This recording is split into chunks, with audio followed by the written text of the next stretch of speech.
สวัสดีพี่น้องมื้อนี้มาเก็บหอยเนาะอ่าปูปลาที่ว่าเป็นธรรมชาติตามทุ่งไร่ทุ่งนาเนาะมาพี่น้องตะกล้องมาเบิ่งตัวหอยนี่นะเดี๋ยวกระปูเลยพี่น้องนี่กระปูให้พี่น้อง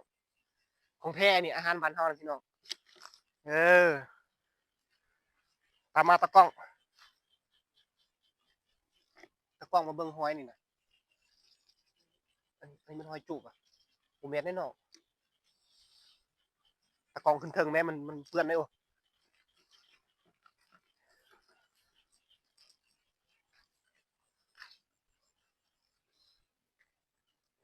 นี่ก็แม่นบ่เฮ้ยมันไม่ใช่นะหอยจูบนี่เนาะโอ้ยมันเน่าเลยพี่น้องบ่ได้ตัวนี้มันเอาเป็นกองลงเท่านี้เด้หอยหลายน่ะหอยธรรมชาติอันนี้ก็มันใช้ไม่ได้นะมันเน่าเลยนะตามมาตะกล้องมาพี่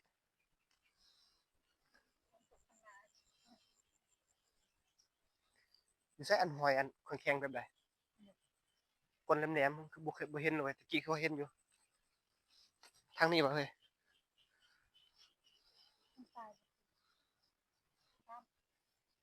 อ้อหอยพี่น้องตัวนี้คือว่าบ่ได้ตัวนี้เน่าเนี่ย2ตัวนี่หว่ามันใช่หอยจูบไหมดูพี่น้องธรรมชาตินี่นะโอ้ยบ่เต็มคุเถอะบ่ได้ยินมันจับแต่เสียงเขามาพี่ตะกล้องโอ้ยนะ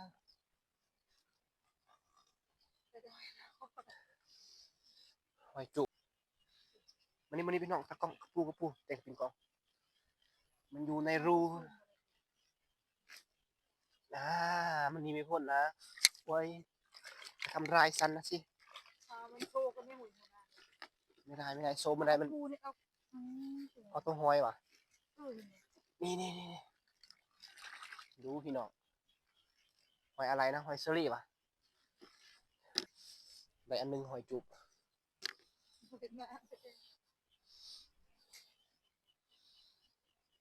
มาพี่ตะกล้องนี่หอยจูบพี่น้องต้องเป็นแบบนี้กดแหลมๆโอ้ยหอยเน่า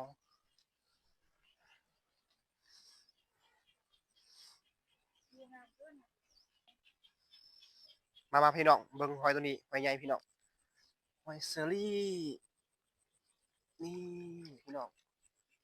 ใหญ่มากเลยนี่ยังมีตัวนี้พี่น้องนี่ตะกล้องยังมาใกล้ๆไหมนี่นี่ก็แมนนะจะเป็นโอ้ยหน่วยหลายเบาพี่น้องตะกล้องมาพี่พี่น้องเก็บผักกันจองพี่น้องนี่ต้นยาวนะพี่น้องนี่พี่น้องเบิ่งเอาจอดได้อีกนี่ปะนี่ตัวไหนนี่นี่อ๋อเบิ่งเลยจิวิสัยตัวนี้แก่พ้นแล้วถึงหรอวะดูพี่น้องอันนี้ก็คือผักกันจองเนาะทางลาวเอิ้นผักกันจองแต่ว่าภาคอีสานภาษาไทยนี่เขาบ่ฮู้นะพี่น้องผักบ้งเอาวะ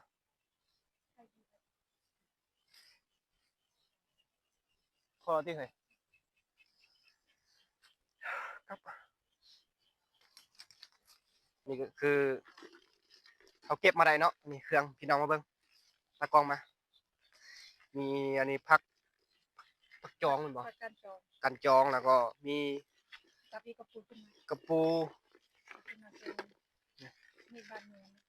กระปูนี่เนาะพี่น้องเนาะกระปูแล้วก็มีหอยจูบเฮ้ยจำบ่ถูกเว้ยหอยสลีหอยจูบพี่น้องเนาะตัวนี้แล้วพี่น้องคลิปข้าพเจ้า จบตัวนี้กันเด้อ ก็ไปที่เอาเลย ฝากกดไลค์กดแชร์ด้วยพี่น้องฝากกดติดตามช่อง YouTube ข้าพเจ้าคำปินแนลพี่น้องขอขอบใจ